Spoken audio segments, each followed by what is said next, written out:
Ladies and gentlemen, the Secretary of War.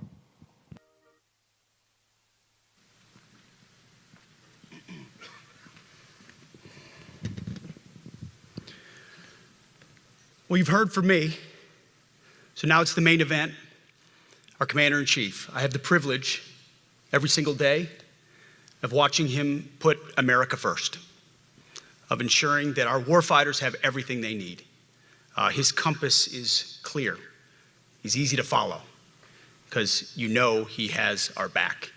I was thinking backstage, the man who was the Commander-in-Chief when the War Department was created was George Washington. The man who was president when the War Department was reestablished is President Trump. And when he found out about this gathering of senior leaders, he said, I would be honored to come in order to address and thank the incredible Americans who defend our nation. He has a heart full of gratitude and love for what you do, and we get a chance to see it every day. And I'm honored that this morning you all firsthand get to see it as well. So ladies and gentlemen, join me in welcoming the 45th and 47th President of the United States, our Commander-in-Chief, Donald J. Trump.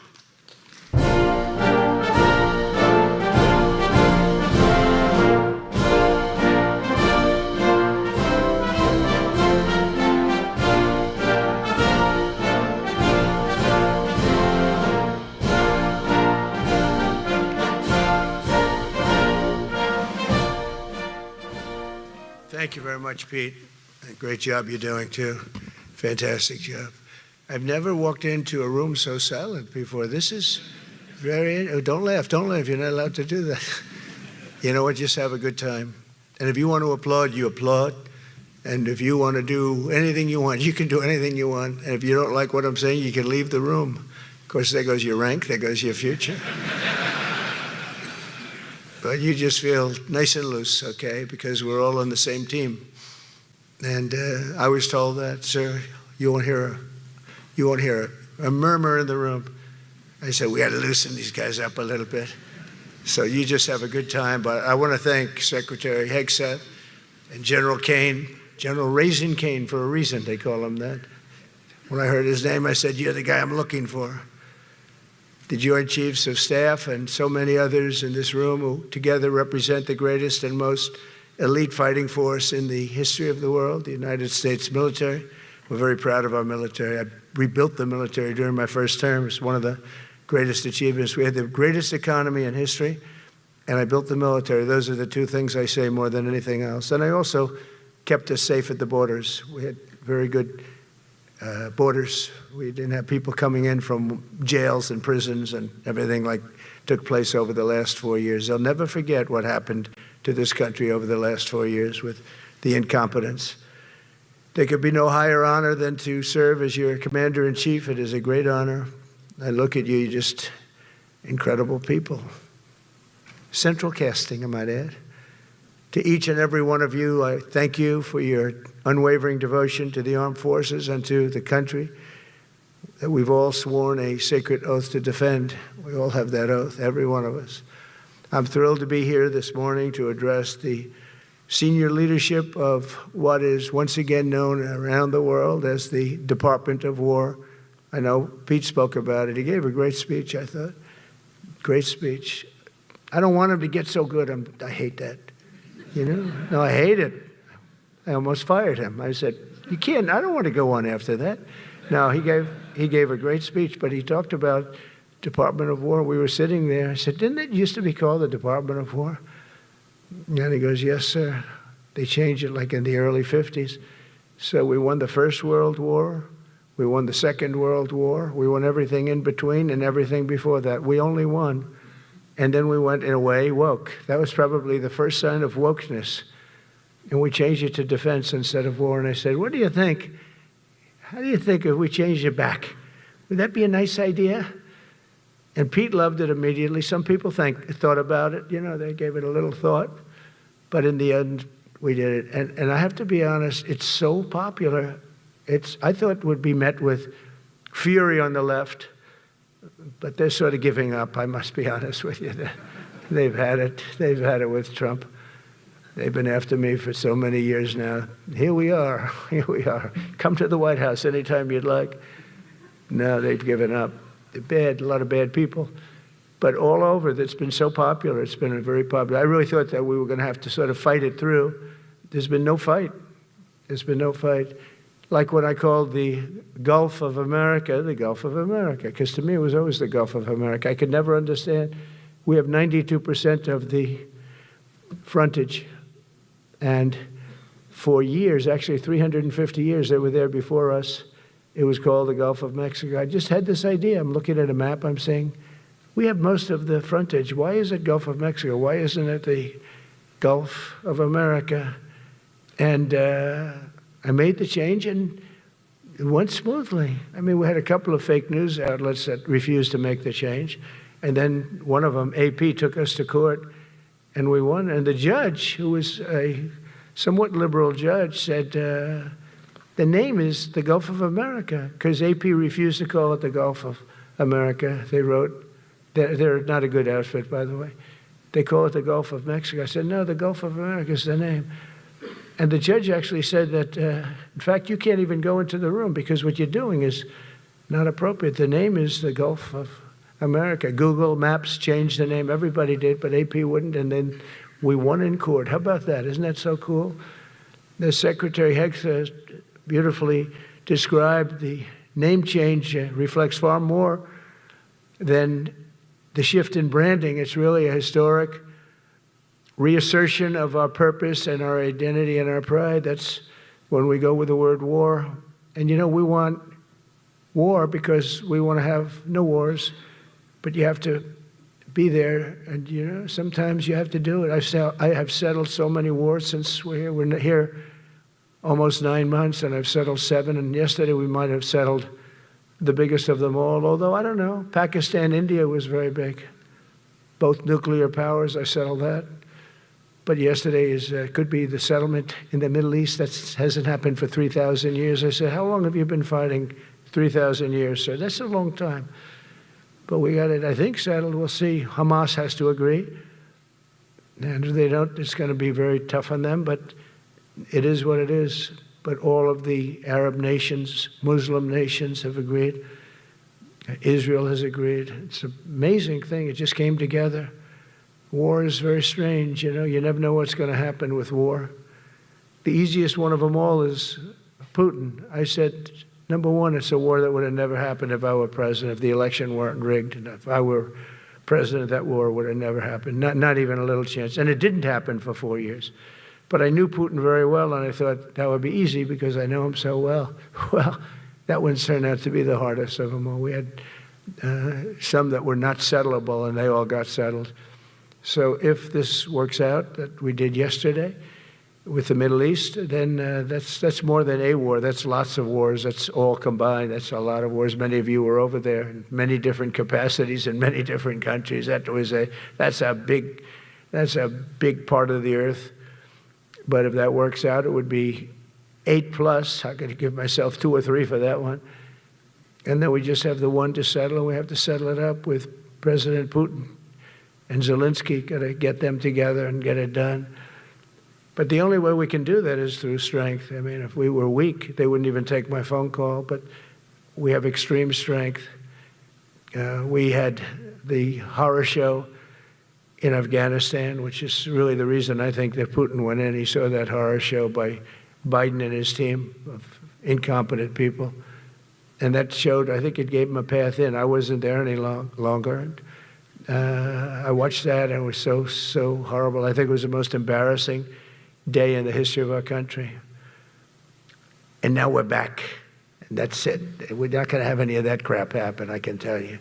That was terrible, so terrible. Together we're reawakening the warrior spirit, and this is a spirit that won and built this nation, and from the cavalry that tamed the Great Plains to the ferocious, unyielding power of Patton Bradley and the great General Douglas MacArthur. These are all great men in this effort. We're a team, and so my message to you is very simple.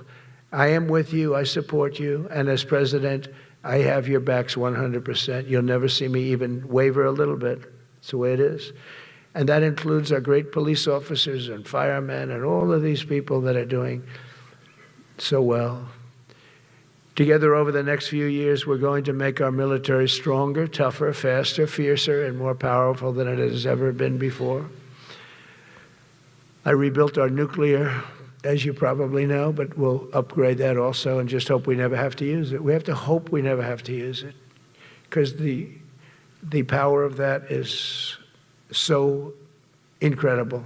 I see things, I don't think they'd show it to you. I really wouldn't want them to show it to you. But when you see the result of what's left, you never want to use that. Never, never, ever.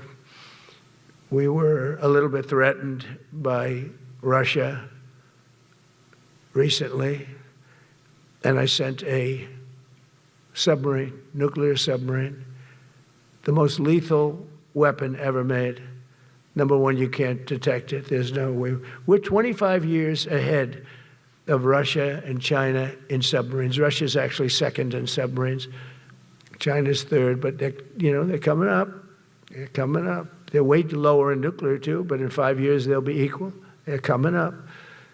And you don't have to be that good with nuclear. You could have 1/20th what you have now and still do the damage that would be, that'd be so horrendous. But I announced that, based on his mention of nuclear, and it was really a stupid person that works for him mentioned the word nuclear, I moved a submarine or two, I won't say about the two, over to the coast of Russia, just to be careful, because we can't let people throw around that word. I call it the N-word. There are two N-words, and you can't use either of them. You can't use either of them.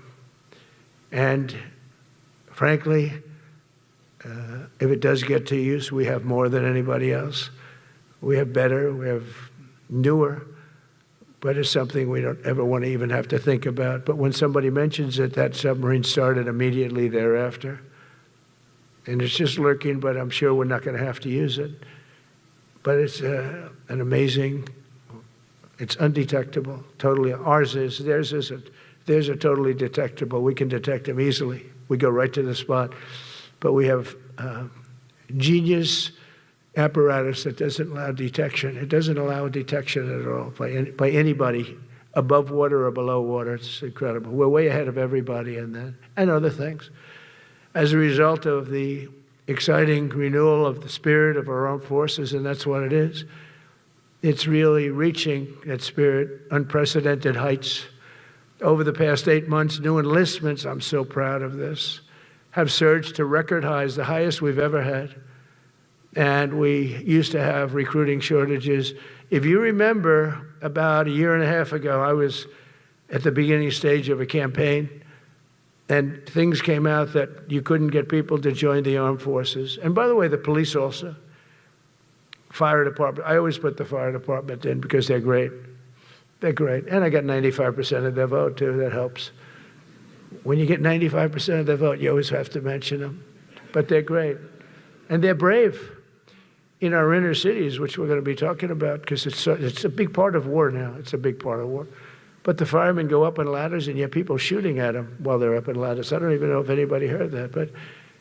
And I said, don't talk about it much, but I think you have to. Our firemen are incredible. They're up on one of these ladders that goes way up to the sky, rescuing people, and you have animals shooting at them, shooting bullets at firemen that are way up in death territory. You fall off that ladder, it's over. It's over. They don't even have to inspect you when you hit the ground. And you have people shooting bullets at them in some of these inner cities. We're not going to let that happen. So I always mention the firemen because that's actually a big problem we have. And they are unbelievable. Like you, they're unbelievable people. For the first time on record in 2025, the Navy, Air Force, and Space Force all met or surpassed their recruiting goals 3 months early. That never happened before. And the Army did even better. Congratulations, Army. They met everything. And these were the highest standards because we're making it larger. So these were much higher standards than you had 4 years ago, 3 years ago, during the Sleepy Joe Biden era. And the Army did it 4 months early. And you remember, a year and a half ago, they said the big stories that we're way behind with the Army, Air Force, the Navy, the Marines. We're way behind, Coast Guard. And even Space Force. I love Space Force because that was my creation. You know, when you create something, I love it. And the people we put in there were good. I got that right. We put in great people initially, and we've really dominated. We really dominate in that sphere now. We were way behind China and Russia, and now we dominate. Space Force turned out to be a very important thing. I said from the beginning, you know, when Biden came into office, he wanted to terminate it. He said, and this thing called Space Force, so we could get rid of that. And he got hammered by the people in this room for even suggesting it, because it's very important, one of the most important. And as time goes by, it'll get more and more important. But we're now at 106% of our recruiting targets for the year, and that's the best in far more than a generation. And for the Marines, morale is so strong that the Marine Corps will meet its 2026 retention targets before the end of October, which never happens. And that's the earliest it's ever happened in the history of our country. And it makes you feel good, you know. I felt guilty. I'd go make a speech in front of never people like you. You are the leaders. But people, soldiers. And I felt embarrassed because there'd be stories about, you know, we couldn't fill up our Army, Navy, Air Force. We couldn't fill them up. And it was headlines.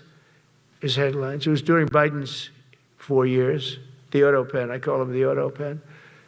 It's, how would you like to have your thing signed by an auto pen? You know, when I have a general and I have to sign for a general because we have beautiful paper, the gorgeous paper, I said, throw a little more gold on it. They deserve it. I want the A paper, not the D paper. We used to sign a piece of garbage. I said, this man's going to be a general, right? Yeah. I don't want to use this. I want to use the big, beautiful, firm paper. I want to use the real gold writing when you talk about the position, and they're beautiful. And, but how would you like to have that where some kid sitting in the back office is having it signed with an auto pen? I thought about it, and I thought about you people first, admirals, generals. I said, somebody works his whole life. He gets into maybe the academies or wherever, but however you got there, and you go through years of work, and now you become an admiral or a general or whatever. And when you do, the President of the United States signs your commission, as you know, and that commission is beautifully displayed. And I sign it. Actually, I love my signature. I really do. Everyone loves my signature. But I signed it very proudly, and I always think to myself, how can you have an auto pen sign this? It's just so disrespectful. To me, it's just totally disrespectful. And it turned out that almost everything he did was signed by auto pen, except for when he gave his son, Hunter, pardon. He signed that one. And that's actually the worst signature I've ever seen. That was the bad. The auto pen looks much better. But as leaders, our commitment to every patriot who put on the uniform is to ensure that American military remains the most lethal and dominant on the planet, not merely for a few years, but for the decades and generations to come, for centuries. We must be so strong that no nation will dare challenge us, so powerful that no enemy will dare threaten us, and so capable that no adversary can even think about beating us. And we've had it recently. I had India and Pakistan were going at it, and I called them both. And in this case, I used trade. I'm not going to trade with you. You start two nuclear nations, big nuclear. And no, you cannot do that. I said, yes, I can. You go into this frickin' war that I'm hearing about. You know, actually, they just shot down 7 planes. 7 planes, it was starting. There's a lot of bad blood. And I said, you do this, there's not going to be any trade. And I stopped the war. It was raging for 4 days, but that was just the beginning. And we stopped it. It was a great thing. And the Prime Minister of Pakistan was here, along with the Field Marshal, who's a very important guy in Pakistan. And he was here 3 days ago.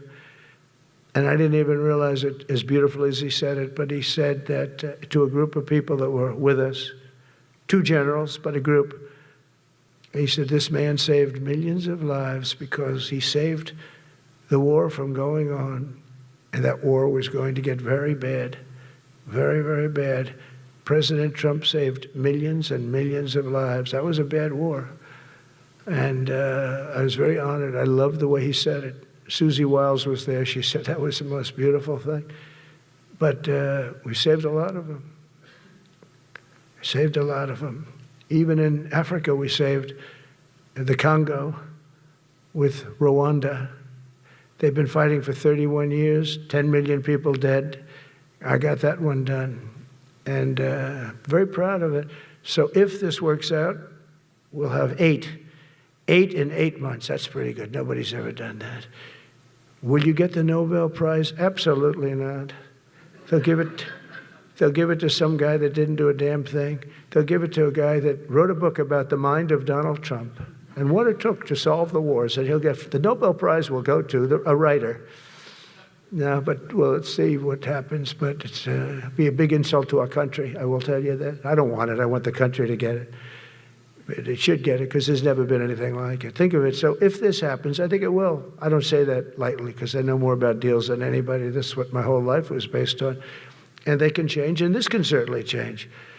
But we have just about everybody. We have one signature that we need, and that signature will pay in hell if they don't sign. I hope they sign for their own good and we create something really great. But to have done 8 of them is just like such an honor. And then we have Putin and Zelensky. The easiest one of them all. I said, that one I'll get done. I thought that was going to be first. The others were much harder, some of them. Azerbaijan this was going on for 36 years. They said, it's not solvable, sir. Don't do it. I said, I will do it. I will do it. And I got on the phone with the 2 countries. They were great. They were great. I knew immediately. I knew as soon as I started talking to them, we're going to solve that war. And we did. Now they're so happy. Now they're friends. One said he's been president for 32 years, 22 years. He said, for 22 years, I did nothing but kill his people. They were in the room together at the Oval Office. And they started off spread like this. I have the beautiful Resolute desk. And one was here, and one was here. You couldn't get further away. That's the furthest I've ever seen 2 people in front of me. And as the hour went by, they got closer, closer, closer. And at the end of the hour, we had it done. And they hugged and hugged and hugged. And I said, that's so nice, and you're going to remain friends. And I spoke to them, one of them the other day. He said, no, he's now my friend. But for 22 years, he's been the head of Azerbaijan for 22 years. And the other guy, great guy too, 7. And you know that war, that was a war that was not solvable. He said for 7 years. The other one said for 22 years. All I did was kill his people. That's all I've done. I said, well, we're going to put a stop to that. So we solved that. So it's a great thing. It's a great feeling. You're saving Kosovo and Serbia. You're saving so many lives doing this if you can do it. But our people deserve nothing less than the very best, and we're never going to let them down. And if we can solve wars instead of you having to fight wars, wouldn't that be wonderful, right? Wouldn't that be wonderful? That's why one of the first executive orders I signed upon taking office was to restore the principle of merit. That's the most important word. Other than the word tariff. I love tariffs. Most beautiful word. But I'm not allowed to say that anymore. I said tariff is my favorite word. I love the word tariff. We're becoming rich as hell. We have a big case in front of the Supreme Court, but I can't imagine. Because this is what other nations have done to us. And we have, great legal grounds and all, but you still have a case. It would be very bad if something happened. But I said, my favorite word in the English dictionary is the word tariff. And people thought that was strange. And the fake news came over and they really hit me hard on it. They said, what about love? What about religion? What about God? What about wife, family? I got killed when I said tariff is my favorite word. So I changed it. It's now my 5th favorite word. And I'm okay with that. I'm okay with that. But they hit me hard. But it is. I mean, when you look at, we've taken in trillions of dollars. We're rich again. And there'll never be, when we finish this out, there'll never be any wealth like what we have. Other countries were taking advantage of us for years and years. You know that better than anybody. And now we're treating them fairly. But the money coming in is, we've never seen anything like it. The other day, they had $31 billion that they found, $31 billion. So we found $31 billion, and we're not sure from where it came. A gentleman came in, a financial guy.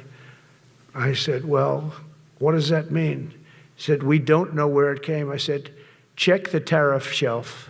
No, sir, the tariffs haven't started in that sector yet. I said, yes, they have. They started 7 weeks ago. Check it. Comes back 20 minutes later. Sir, you're right. It came from tariffs. 31 billion. That's enough to buy a lot of battleships, Admiral, to use an old term. I think we should maybe start thinking about battleships, by the way.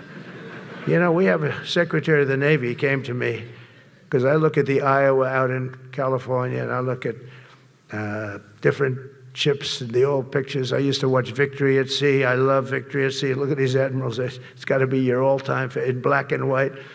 And I look at those ships. They came with the destroyers alongside of them, and man, nothing was going to stop. They were 20 deep, and they were in a straight line, and there was nothing going to stop them. And we actually talk about, you know, those ships. Some people would say, no, that's old technology. I don't know. I don't think it's old technology when you look at those guns. But it's something we're actually considering, the concept of battleship. Nice 6-inch sides, solid steel, not aluminum that melts if it looks at a missile coming at it. Starts melting as the missile's about 2 miles away.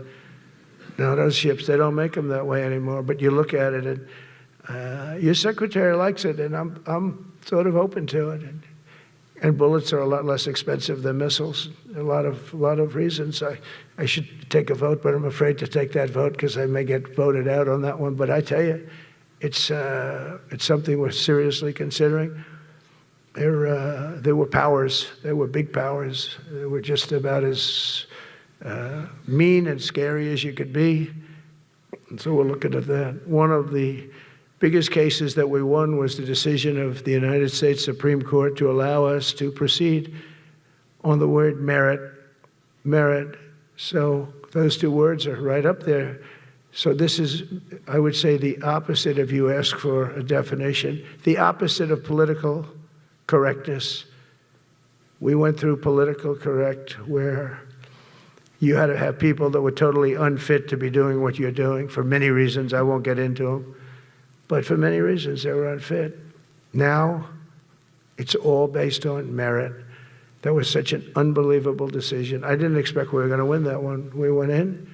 We said we need it. We went in for colleges, you know, where kids with a C average are getting into the best colleges, and the kids with A averages won't get in. And kids with the highest boards and the highest marks and the best marks couldn't get into the best schools. And people that had not good boards and not very good marks, I mean, okay, but nothing special, they were getting into our best colleges. I said, this is just crazy. You can't run a country like this.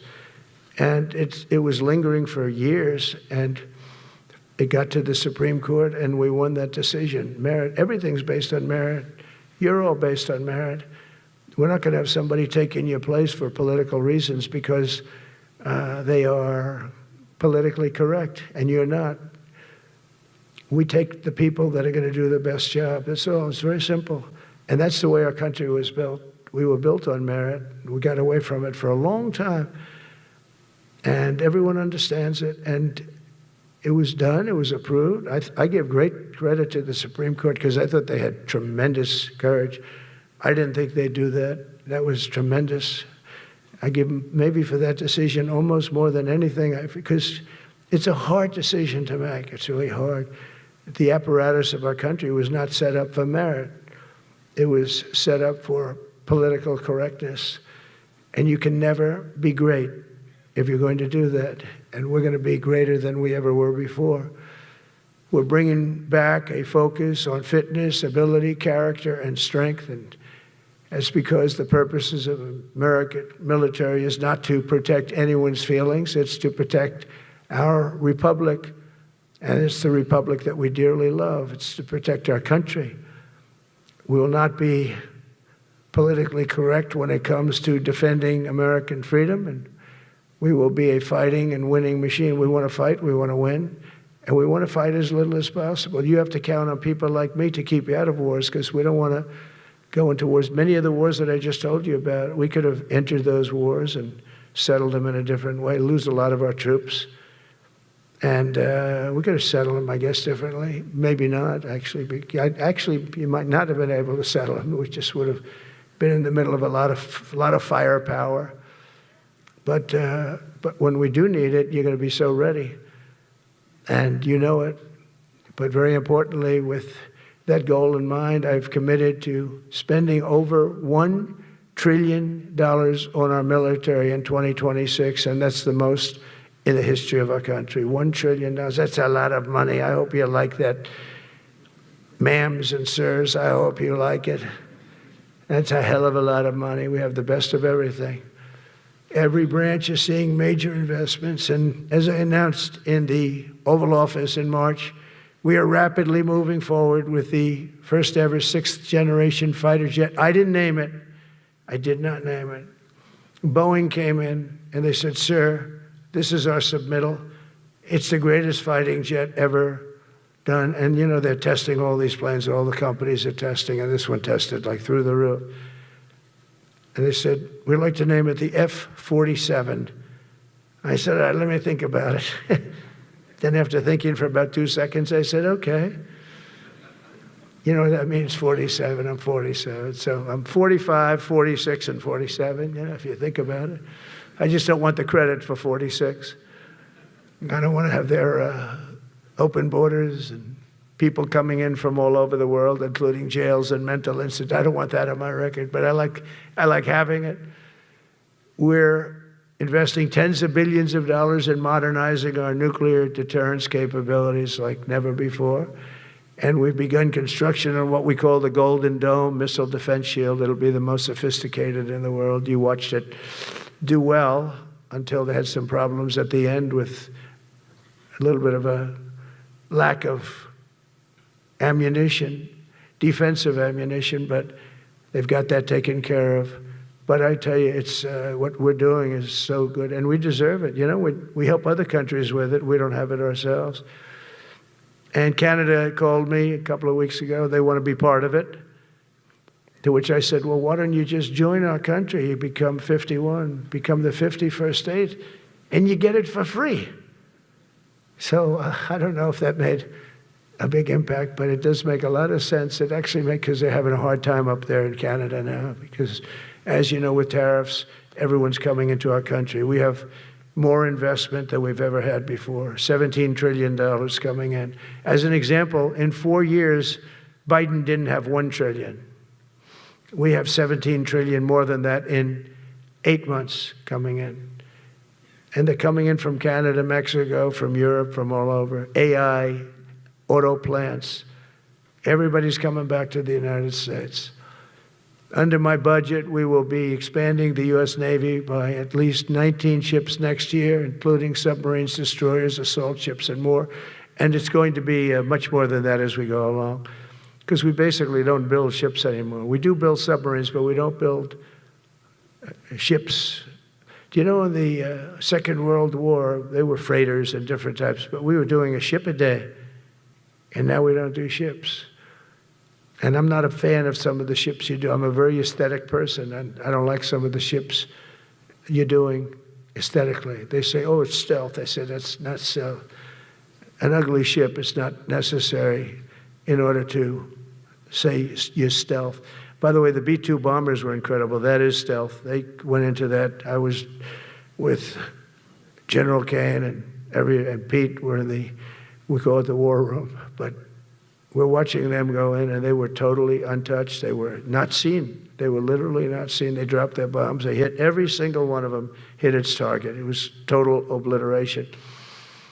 CNN, when we came back, fake news CNN, oh, their camera just went off. Look. You know, their camera, every time I mention it, they turn the camera off because it's never good. They say, this is a problem. But I don't blame them. You're better off keeping it off. But they have some scammer reporter who started saying, without any knowledge, that he may not have hit the targets as well as they thought. It may not have been obliteration. He did hit the targets. You know, they got to give us a little credit, right? It was obliteration, it turned out. The Atomic Energy Commission said it was obliteration. They had, not only did they hit the target, they had these chutes. And think of this here.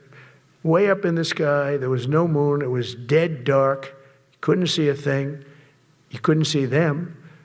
But they had, I guess, a beam going right into these chutes. Every single one of those bombs went right down those chutes into a granite mountain. I think it's the last time they're going to build air chutes. They had these air chutes that were nice, beautiful. They were meant for us. But it was total obliteration. And now they give us credit for that.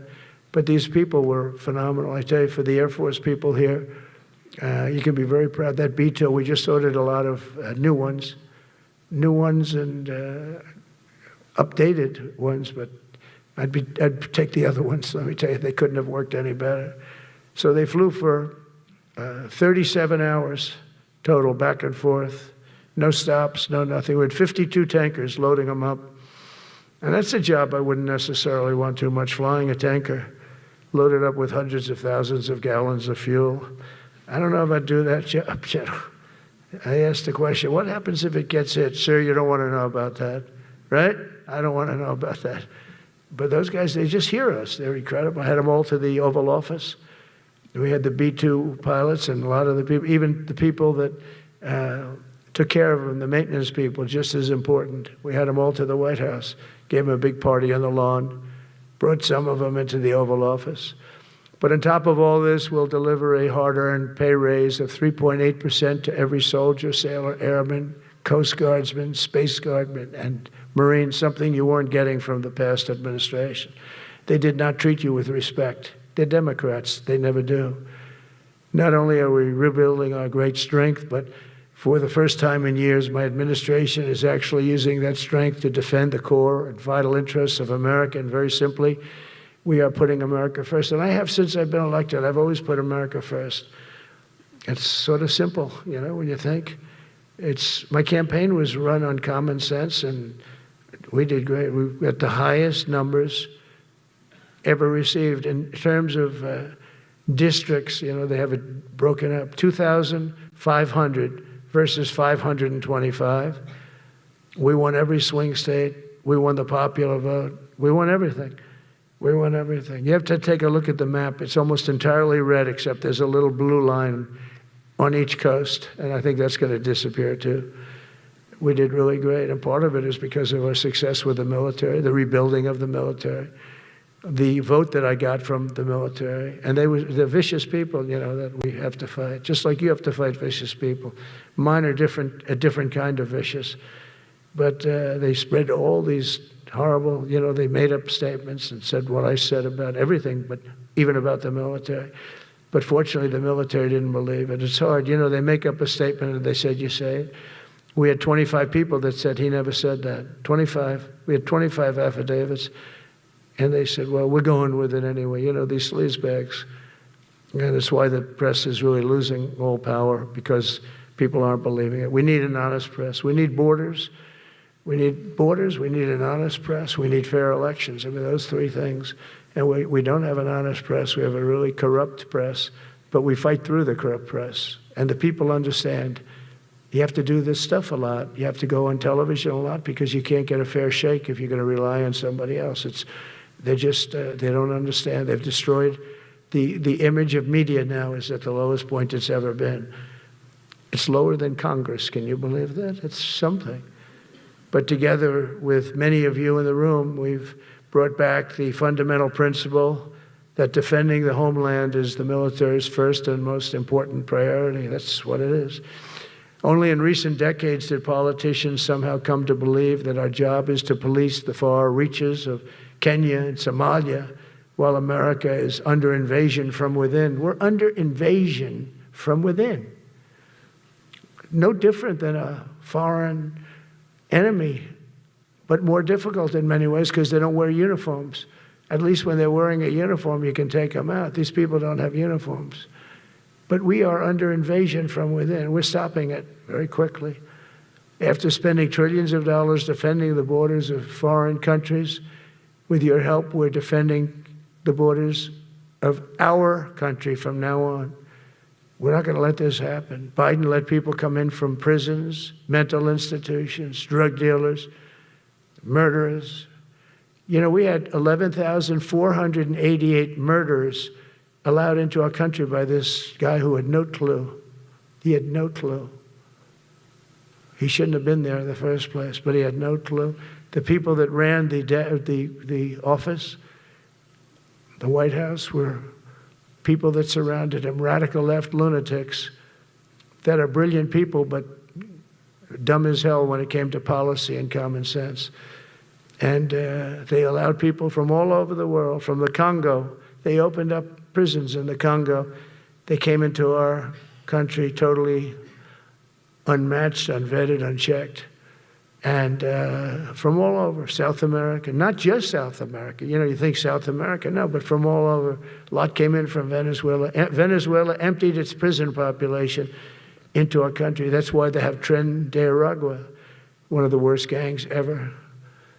But we took care of them. We took good, strong care of them. And I just want to thank the National Guard in Washington, D.C.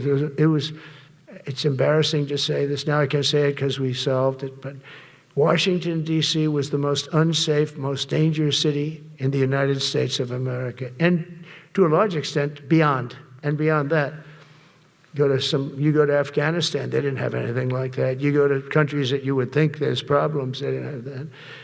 And now Washington, D.C., after 12 days of serious, serious intensity, we took out 1,700 career criminals. If you have 5 career criminals, they can make your numbers look very bad because they'll commit many crimes a day. But we took out 1,700, and they took them out. There was no doubt who the boss was. They did an unbelievable job. Then they started even cleaning. I said, I don't want them doing that. Sir, they were cleaning it up. I drove through it 2 days ago. It was beautiful. People are walking down the street holding hands, man and wife, coming from Iowa. They're not worried about being shot. Washington, D.C. is now a safe city. In fact, I went out to dinner with my crew. I haven't done that. In theory, I wouldn't do it. And I felt totally safe. And nobody's been attacked. Nobody's been hurt. Washington, D.C. went from our most unsafe city to just about our safest city in a period of a month. We had it under control in 12 days, but give us another 15, 16 days, it's perfect. And people other than politicians that look bad, they think, you know, the Democrats run most of the cities that are in bad shape. We have many cities in great shape too, by the way, I want you to know that. But it seems that the ones that are run by the radical left Democrats, what they've done to San Francisco, Chicago, New York, Los Angeles, they're very unsafe places. And we're going to straighten them out one by one. And this is going to be a major part for some of the people in this room. That's a war too. It's a war from within. Controlling the physical territory of our border is essential to national security. We can't let these people in. You know, we had no people enter in the last 4 months. 0. Even I can't believe that. You know, we had millions coming in, pouring in. 25 million all told, and of those 25 million, many of them should never be in our country. They would take their worst people and their people from prisons and jail, and they'd put them in a caravan, and they'd walk up. CNN was interviewing one person. Oh, why are you coming? I want freedom. Good. Were you in jail? Yes. For what? Murder.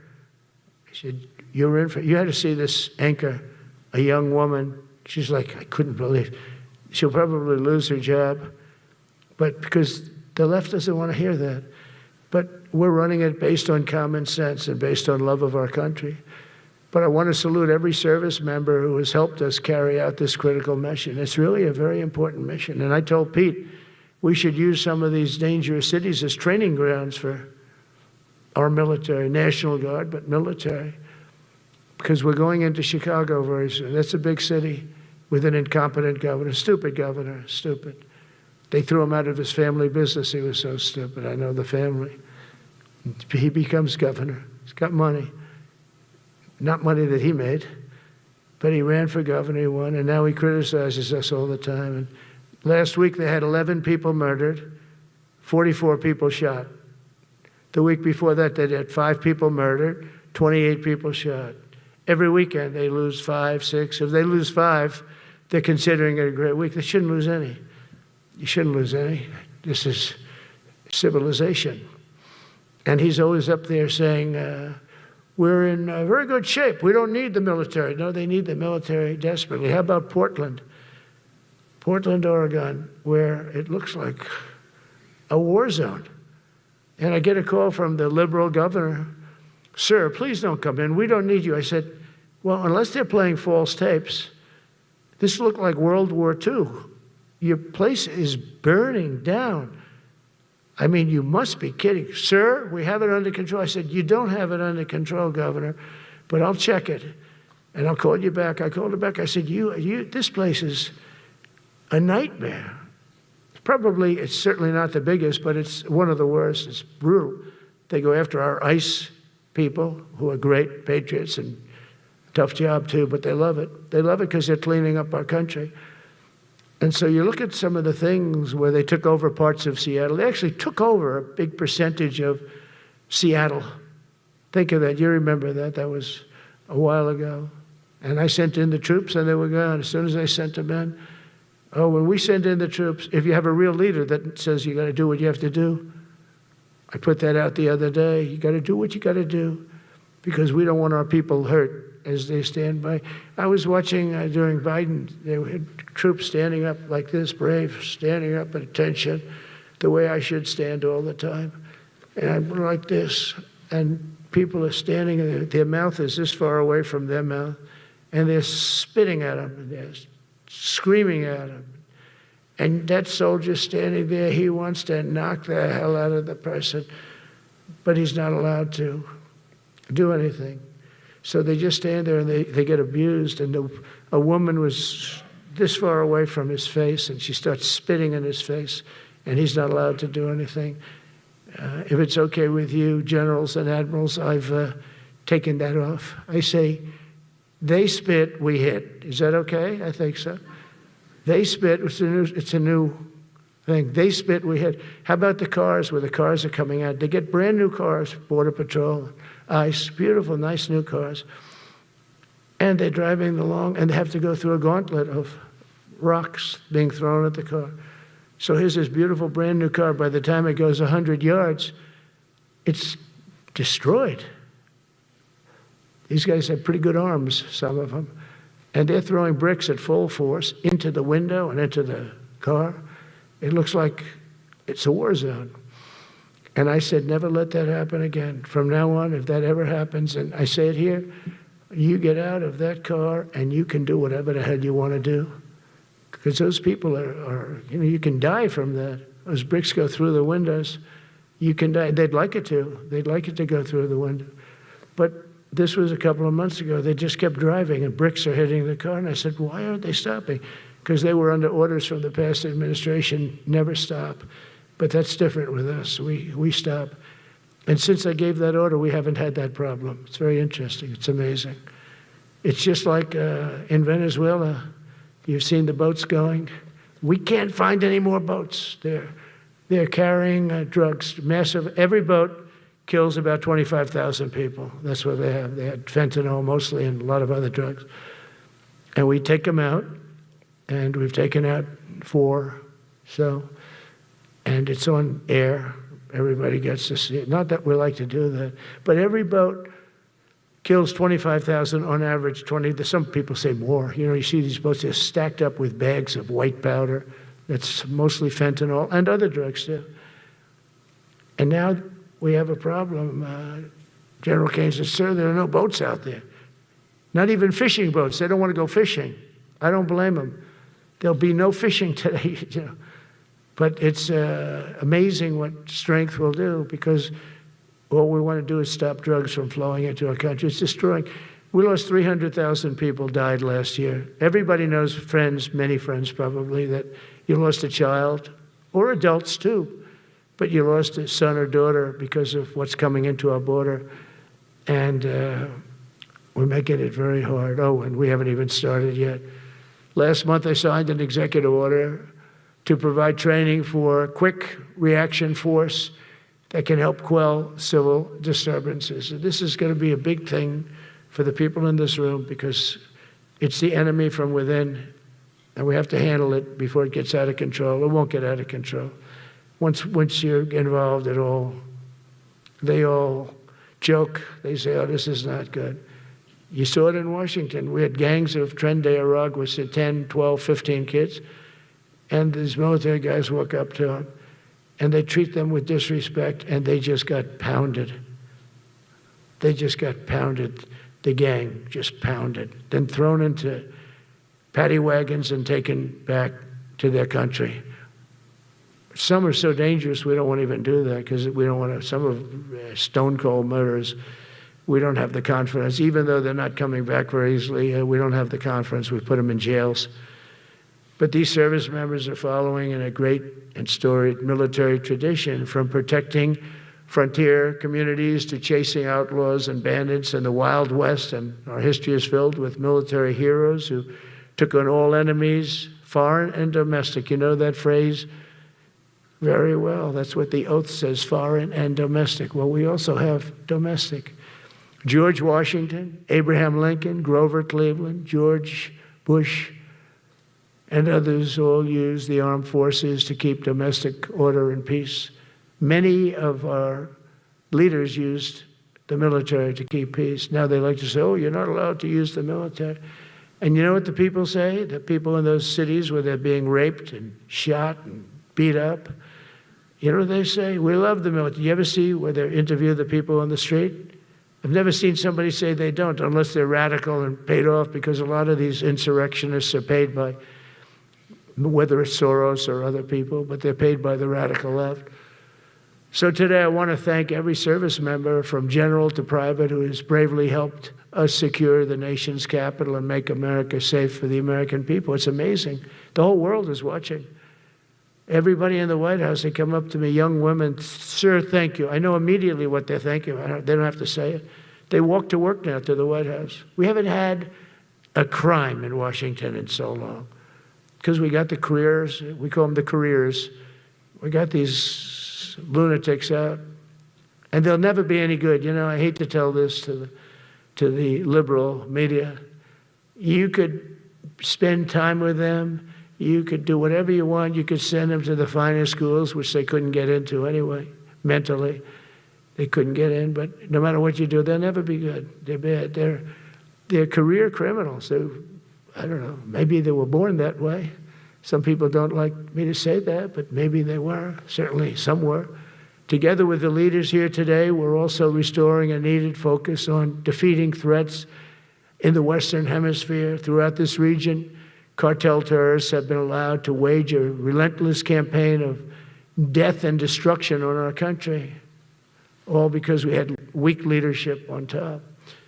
And we did a great job with it first term, but this is something else what we're doing now. We're taking it to the next level, probably next level times 3.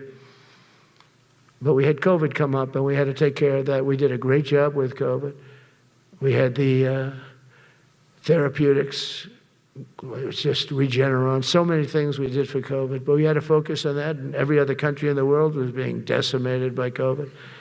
So we had to change gear a little bit to take care of that. But under our leadership, the military is now the knife's edge in combating this sinister enemy. We have to put the traffickers and cartels on notice, and we've done that. And we put them, a lot of them, we've called them a terrorist organization, which is actually a big thing to do. Nobody's done it, but I've done it with a lot of them. It gives you a tremendous advantage. If you try to poison our people, we will blow you out of existence, because that's the only language they really understand. That's why you don't see any more boats on the ocean. You don't see any boats. Around Venezuela, there's nothing. As president, I will never hesitate to defend our people from threats of violence, from the horrible plague that's taking place from within the Iran nuclear power, the Iran, all of the great power that we thought existed, we blew it out to kingdom. We took advantage of it, and we just really took advantage of it, and it was a beautiful thing to see, and that's what military power can achieve.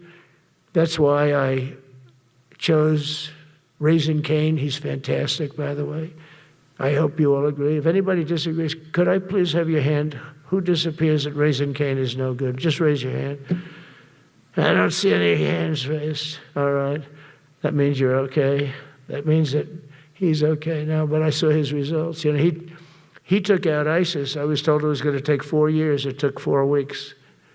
I went to see him, and he took him out in 4 weeks, knocked him out, knocked him to hell. And I was told by military people it was going to take 4 to 5 years to do it.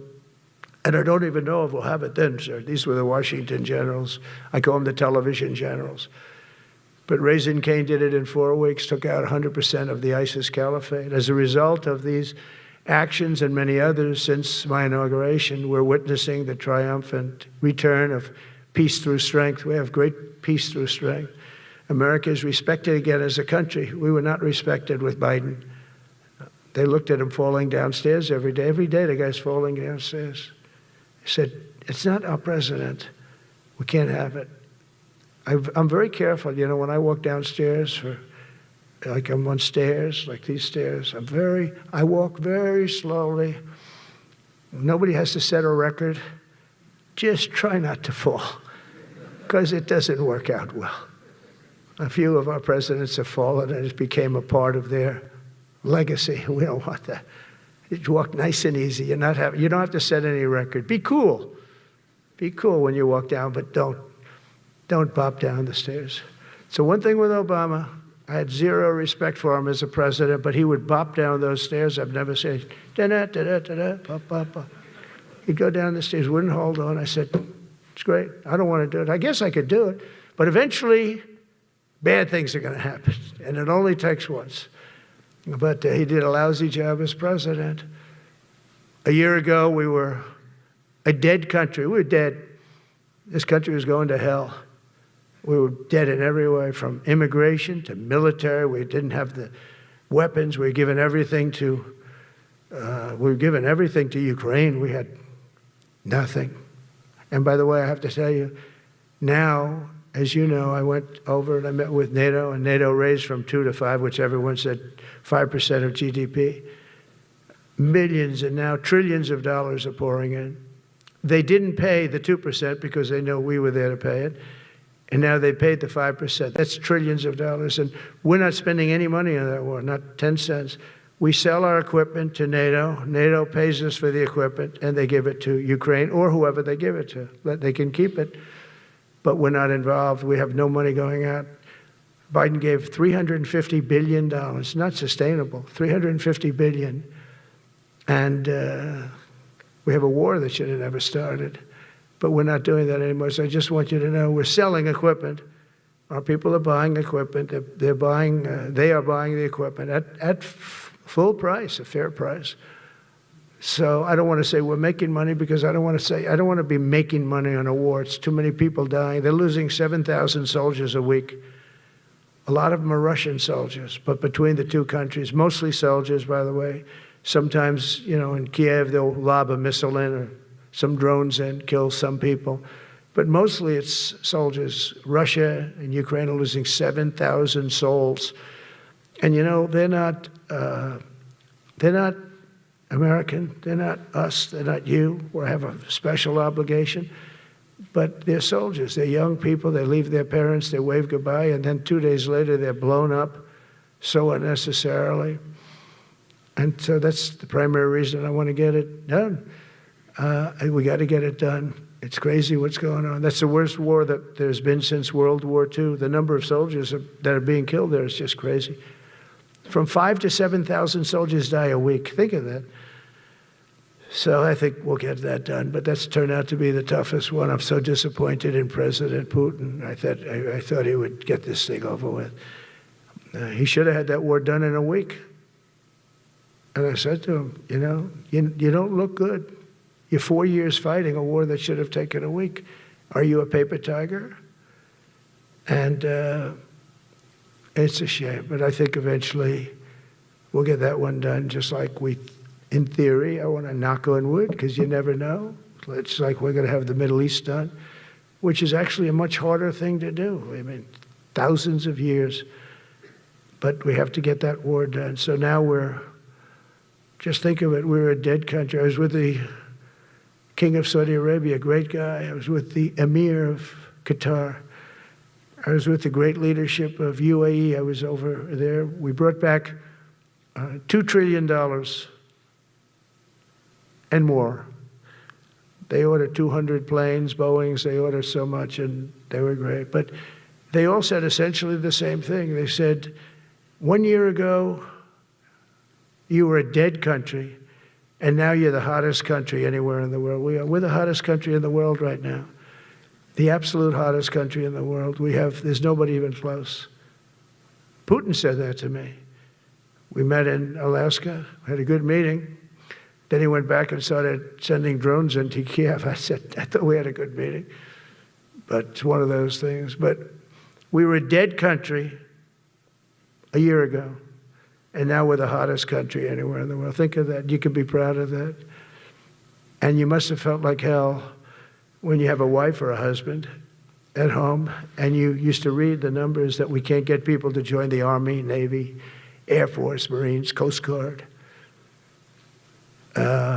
You must have felt like, I have a job that nobody wants. That doesn't feel good. Well, now you have a job that is brimming over with people wanting it.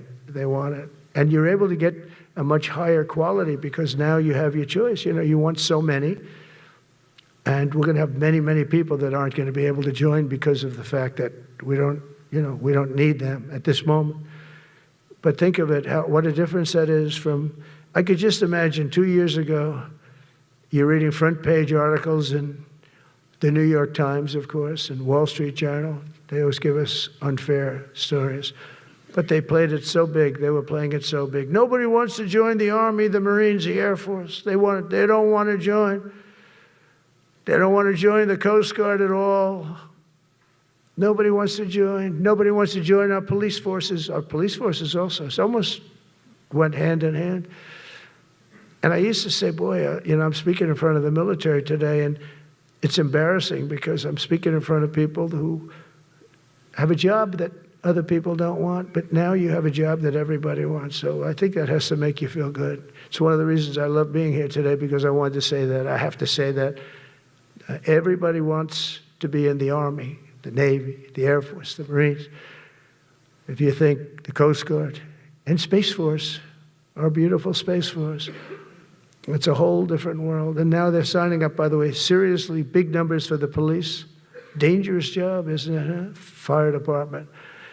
But that's the paving the way for progress once thought almost impossible. I mean, a year ago, you wouldn't have thought that was possible. A year ago, they were talking about making the military smaller because they can't get the people to join. We're thinking about making it larger because we have so many people. And it's nice to be able to cut people because of merit that aren't really qualified for any reason, a physical reason, a mental reason. You don't have to take them anymore because you have the pick of the litter, and they all want to be with you. They all want your job. They want to be with you. They want to work with you. They'll even take your job, Got to be a little bit sharp. You got to watch it. But everybody wants to be doing what you're doing now. What a difference when I speak to you, and I can say that as opposed to a couple of years ago when I was talking to rooms where they were desperate to get people and they couldn't get them. What a difference a presidential election can make. That's all it is. It's just a presidential election. Yesterday at the White House, we put forward a plan for peace in Gaza. We announced it, and we're going to create something that was my idea, but unfortunately I got drafted. It's going to be called the Board of Peace, and it's going to reign over that territory, and we're going to get that done. And they asked if I'd be the chairman of the Board of Peace. I wasn't counting on that. I had the idea for the Board of Peace. But I said yes, and I guess because of that, every leader, everybody wants to be on the board of peace. And we're going to watch over that very volatile part of the world and keep it non-volatile so you don't have to get involved. We want to save you for other things or save you for nothing from that standpoint. We don't want you fighting wars, but if you have to, you're the most lethal fighting force in the world. And I would say that even 2-3 years ago, but now I say it with great enthusiasm. It's so true. And we're striving tirelessly to end the terrible war in Ukraine. And as you know, we're also working hard to get the allies to share more of the burden of our defense. Much of that has really already taken place. But all NATO members have committed to the increase that I talked about. Think of that. That was unthinkable. It used to be 1%, then we got it up to 2% in my last term. And they did not like it. And now I got it to 5%, and I get along great with all of them. In fact, they call me the president of NATO. I said, I don't think so. But they're great. They're great people, and they're spending a lot of money, and a lot of money that they should have been spending in the past. But I think Putin was a wake-up call for them, really. We're now selling large quantities of American-made weapons to NATO, and we're getting really fair pricing. We're making a lot of money. It's my hope that from Europe to Asia to the Middle East, our allies will make similar commitments to increase their military capabilities. And this will greatly strengthen our alliances, and also it'll make war far less likely. You know, if you're a strong presence like we are such a strong presence now. And I go around bragging about that. I've said, we have the strongest military anywhere in the world. I say it. You never heard Biden say that. You never heard him say anything. But you never heard him say, did you ever hear him say, we have the strongest military? He doesn't say that. I say it. We have the strongest military anywhere in the world. We have great leadership. And I'll tell you, Pete and General Kane, all of the people that I've met that have been lifted up in rank. And we got many of them out of here, too. I'll be honest with you. Didn't like doing it, but we got many of you out of here because we weren't satisfied. We know everything about everybody. It'll also help the United States rapidly rebuild our defense industrial base. Each of you can play an important part in getting allies to do their part. So to that end, Secretary Hegseth will soon be announcing major reforms to streamline military acquisitions and expedite foreign military sales. We have tremendous numbers of countries that want to buy our equipment, and you know, in many cases it takes too long. We're backlogged on all the equipment, which is something that's new to us a little bit. And I told those companies, you better get your ass going, because we're selling you a lot of equipment. We're getting countries to buy your equipment. You got to produce the equipment. Some of the countries, I'm not going to mention, but some of the countries are buying a lot. And that's a good thing. They're on our side 95%. I'll never say 100% because it can always turn, right? You know about that. But they're on our side. The problem is we have to get the companies that make this equipment, and we make the best equipment in the world, but they got to make it faster. We have orders for the F-35. We have orders for everything. The new F-47. We have orders for everything. They got to make it faster. A lot faster. Ammunition they have to make faster. In the coming months, we'll be making even more historic announcements to fully embrace the identity of the Department of War. I love the name. I think it's so great. I think it stops wars. The Department of War is going to stop wars. If we are as ruthless and relentless as our enemies, the United States Armed Forces will be totally unmatched in the future. We have a group of enemies that are very ruthless and very smart, but they can't match us. They can't match us. They don't even come close to matching us. Again, you know, it's very important for me to say we are the greatest military in the world, but we make the best equipment in the world. I watched our anti-missile missiles. I watched our Patriots just knock things out like a needle, hitting another needle on the stage. There's a needle up there, and you send another needle up, and it hits it every time. During the war, we went 14 for 14. We had 14, this is with Iran, we had 14 missiles coming at us. All 14 were knocked out of the sky, every one of them. We make the best equipment. From Sparta to Rome, to the British Empire, to the United States of America, history has shown that military supremacy has never been simply a matter of money or manpower. At the end of the day, it is the culture, spirit of our military that truly sets us apart from any other nation. Our ultimate strength will always come from the fierce people and those brilliant people with such pride and the unbending will and the traditions of excellence that have made us the most unstoppable force ever to walk the face of the earth. And that's what we are. Remember, we never want to use it, but we have the most powerful nuclear capability, and I call it nuclear deterrent of any other country. Nobody close. The men and women in this room inherit the legacy built and won by Washington and Jackson, Grant and Pershing, Eisenhower and Patton, Nimitz and LeMay. We carry forward the majestic military heritage passed down from father to son, soldier to soldier, and one generation of warriors to the next. You are warriors, you know that, right? You're great warriors, or you wouldn't be in this room. You're the best of the best. From Concord Bridge to Fort McHenry, from Gettysburg to Manila Bay, from Normandy to Sicily, and from the jungles of Vietnam to the dusty streets of Baghdad, America's military has charged into hellfire, climbed up jagged mountains, crossed roaring oceans, and thundered across open deserts to defend our flag, our freedom, and our homeland. Nobody does it like you. Now we are discovering American muscle, reasserting American might, and beginning the next story chapter in American military legends and lore. That's L-O-R-E. It is lore. When it comes to defending our way of life, nothing will slow us. No enemy will stop us. They cannot stop us. And no adversary will stand in our way. They won't stand in our way. We don't want them to stand in our way. We don't want to even put them in that position, but they're not going to stand in our way ever again. You'll never see 4 years like we had with Biden and that group of incompetent people that ran this country that should have never been there. Because we are the United States military, the best, the boldest, the bravest that the world has ever seen, that the world has ever known.